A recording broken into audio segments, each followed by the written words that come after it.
Si Jesus ay naparito upang iligtas tayo. Halina't maging blessed. Ako po si Father Ari Zolan at ito ang Palaman ng Buhay. Ang ating pong ebanghelyo ngayong araw na ito ay mula kay San Juan, chapter 3, verse 7.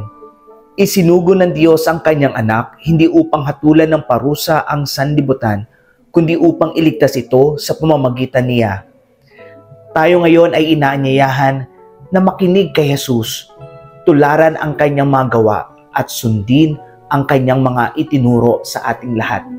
Sapagkat si Jesus ay naparito hindi upang tayo parusahan, hindi upang tayo saktan, hindi upang tayo husgahan, kundi upang tayo ay iligtas araw-araw sa kabila ng ating pagkakasala, pagkakamali at pagkukulang na nagawa.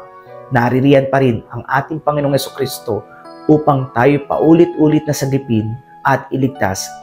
Kaya naman upang higit nating maramdaman at maranasan ang pagliligtas ng Diyos sa atin, matuto sana tayong makinig at sumunod sa Kanya dahil dadalhin tayo nito patungo sa tunay na kapayapaan, kalayaan, kasaganahan, kagalakan at higit sa lahat, kaligtasan.